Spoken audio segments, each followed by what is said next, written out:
when is they gonna stop? I'm talking about the OG Gumby himself, Calvin, excuse me, Kenny Ellis and Calvin. So when they gonna stop making up lies and alibis, man? Man, I think it's going to happen when that time is near, man. Yeah, Okay, well, listen. Él se deja comer. Should I stop talking about it because the time ain't near? No, talk. Okay. All right, well, they make up every excuse possible. Send a message. Huh? Send a message. Listen, after we beat the shit out of Ryan Garcia, Tank, you ain't got no excuses. Say it again. You ain't got no excuses. Yeah, Bill. Hey, Drew Titan. Yes, sir. Shout out to WBC. Yes, sir. On this thing. Where's David? Bill, you guys going for the knockout for real? What's up? Y'all going for the listen, knockout? absolutely. I mean, Ryan gonna violate like Regis Prograis and Dev gonna demonstrate. Period. But if he come up in there, faking and playing, then you know what I'm saying, it could be what it's gonna be, just a beat down. But if he initiated, I mean, of course, Devin is a master boxer, and I mean, he can handicap you. But if you want it to be what it is, he gonna demonstrate. Can you elaborate with the little beef going on with Bernard Hopkins? You spoke about it being incarcerated. He always brings it up. I mean, y'all seen it, man. You know what I mean? Everyone asking me something about a bathroom and the penitentiary, and we know that anybody that's been in the pen, that's, you know what I mean? You get out when you get mad at, you know what I mean? Especially if you bring it up. So he doesn't have anything else to say today. You know what I'm saying? Because I brought a couple guys that might want to go to the bathroom with him. Yikes. Hey, listen, man. On the face-off, you start seeing Ryan get real upset, start shaking a little bit. I thought he was going to try to take off for real. What do you think? Why do you think Ryan got that upset? Just, I mean, there's a lot of emotion in it. I mean, when you guys get a chance to talk to the camps, I think that the realization is setting in that you're fighting the best fighter in the world, period. Best skill set, best jab, best defense, best feet work. I mean, the list goes on. So I'm just a happy, trainer and manager to the best fighter in the world. You can no longer down him. You got to crown him. What's the statement you guys want to make before that? For sure. I mean, one of the statements that we want to make is that we can make those fights happen, right? I mean, we chase legacy, and then, I mean, the guys that you guys crowned, I mean, said the legacy didn't reign supreme, that it was all about being a draw. So we got their draw. That was their biggest draw, and we got him in Headlock, and we got him in Brooklyn. Can you imagine that? The home of Jay-Z, Biggie, and this lane wants to start talking about some other city. We know you can be tough in Oakland, you can be big in California, but you ain't that big unless you came to New York City and did it. So there was never an issue with coming to New York City, right? Huh? There was never an issue coming to New York City on your end. We loved it. I mean, it was like, an open invitation that's saying that you got the megaphone in New York, you got to fight there, and you got the whole week to go everywhere and invite people to come watch your fight. What better city to do it in New York? How hard was it to do the negotiations to get this deal? Listen, it wasn't hard because they've been lying, they don't tell the truth.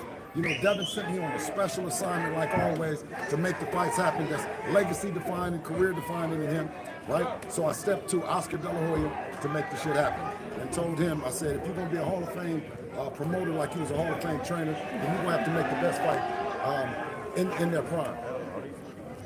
Bill, they just announced Subriel Matias over here at Matchroom Boxing. If you can't get Tank Davis, Subriel's over there, you think you can unify before the end of the year? I think that it's a very real possibility to fight with Subriel, the one-armed bandit, anytime. I called him up after the fight like I do. As soon as Devin handled his business, I called to see what's cracking, who talking about what. I mean, and they told me to call him back. I called him back. Then they told me that they were going to call me, and they never called. So now he got a new management, new team, and maybe a new outlook on it. But he's still a one-armed bandit. For sure. For sure. Can you tell us about you felt like Mayweather was against you, or everyone's against you, but you're going to No, I just said that he's with Ryan on this one. You know what I mean? Maybe we can flip him back over on this side. But right now, he's riding with Ryan, and he knows that we're closer than Ryan is to casting a shadow of a doubt that he might not have been as good as Devin is at 25. I know it's a fight for freedom. It's a fight for Devin owning his show and being a real promoter in the game. So I think that maybe, with all that going on, that Floyd is pulling for himself as well as pulling for Ryan, that Devin doesn't come out on top. But it ain't going to work, Floyd. Devin showed the video. He could have stopped that he showed the video? He should have showed the sparring video of him and Devin. Yeah. What? Now, why he's showing all this video? Yeah, show the sport. And it was 6-0. It wasn't close. It was like Floyd was looking in the mirror when I told him. How long ago was that? It was before the Conor McGregor fight when he finally decided that he could no longer be in the boxing with no real fighters. Devin is the one that stamped that. He knew that the torch had to be passed, and he passed it to Devin. I mean, because it was either forced or it is what it is right now. We will be challenging him, and like we challenge everybody. There's nobody in boxing in or around the division that, you know what I mean, he's not looking to fight. Why you feel Floyd is salty in the situation with you and Devin? I don't know. I won't say the word salty, because when you got that much money, you know what I mean, it's hard to be salty about anything, you know what I'm saying? But I think it's just the way that it is. It's the new era, it's the Devin Haney era, and that's what it is. And he's hanging on to the Floyd Mayweather era. I mean, so hard, he choked out Terrence Crawford. He's still talking about he in boxing. Terrence Crawford couldn't have an era to himself. And if you put Terrence Crawford against any opponent on Floyd's resume, who do you have favorite? Terrence Crawford or one of Floyd's opponents? Why does Ryan keep mentioning another? No, I'm date and asking the location? question first.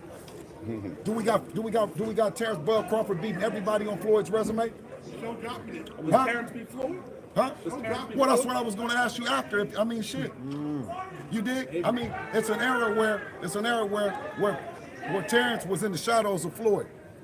And when Devin came along, there was no shadow that was big enough.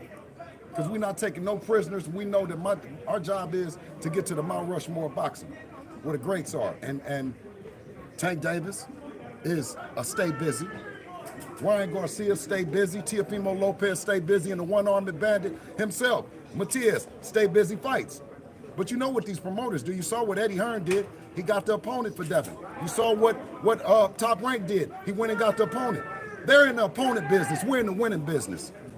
Is 47 still in the picture, Bill? Right now, the picture is Ryan Garcia and that left hook that he got. You know what I mean? That's what's on the plate right now. You know, we focused on that, and you know, we know that he's a boxer impersonating as a TikTok star. We got too much. You don't have that much amateur background and that much boxing in you to be saying that you're a TikTok star. He's trying to fool us with that smile and all that shit. You know what I mean? But he's a fighter. He's a fighter posing as a TikTok star to draw attention to his boxing. And we planned on April the 20th, putting an end to all that bullshit. Bill, does he have another fought weapon 6 that you feel like you have to neutralize? Well, he does have another weapon he won't be able to use. That's Henry Garcia and Miss Garcia. They used to be coaches. They were everything. They were the judges, they were the referees, they were the parking attendants, they were everything. And I think now, when you've lost the ability that you've been brought up with all that control, that now it's reality is sinking in. When you Devin look said at that he could Ryan start. right now, when you look at Ryan right now, and you guys fought so many times in the amateurs, what do you see that he does different now as a pro compared to what you faced in the amateurs? You know what? It just all depends. Right now, like I say, you don't get to be 12-time national champion. Like G Hack gonna tell you all that. These guys that have gotten there got something. And I would be a fool to stand up here and say that you have a Hall of Fame trainer who's paved the way, like Derek James, for us, that you're not coming to the game with something. It's going to be Devin's responsibility and obligation to handicap Ryan, and of course, you know, upstage Ryan and anything that Derek is bringing to him. Bill, what do you think was on that tape that Floyd showed him that he can really use to beat Devin? I don't know what Dollar Bill had on the tape. You did? I don't know what he had on the tape, but in this big movie, that he wants to play somehow the shadows, right? Like he does. We're not gonna let that happen. You not. You know what I'm saying? He's with him. We know they in it, and you know what I mean. And on April the 20th, he's gonna be sad just like that team.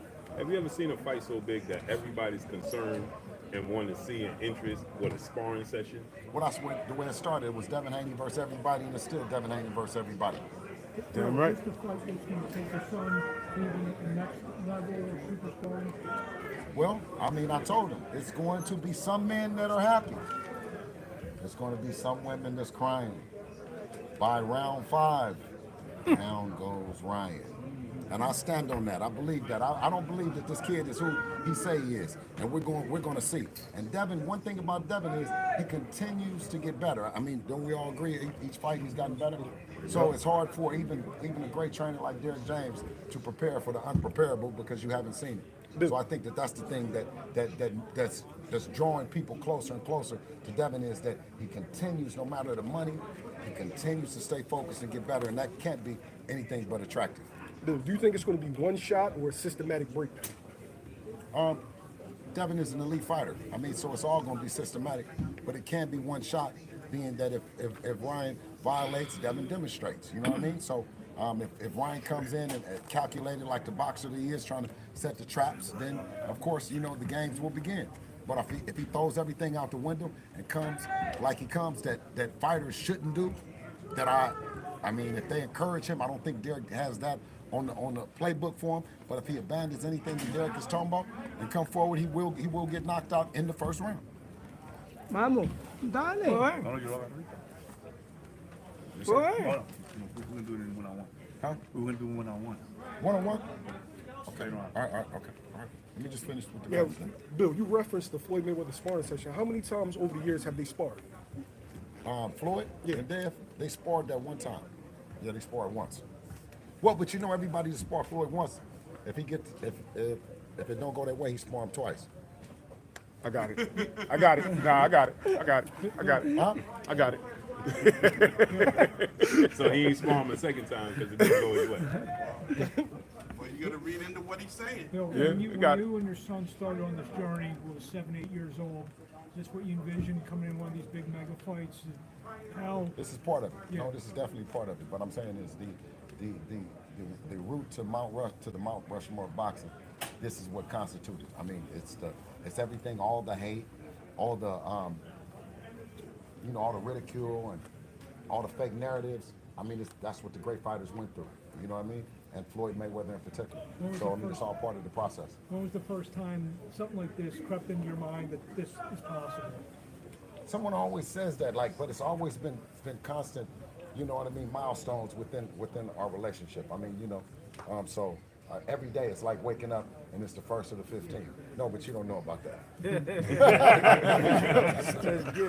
Okay, go ahead. It's the first and 15th for me. Oh, bless you. You got it. You got it. Aprendido a hacer arte, imagínate. Oh. Yes. Question for you. So with Where Dev at? Is he still here? Go over there.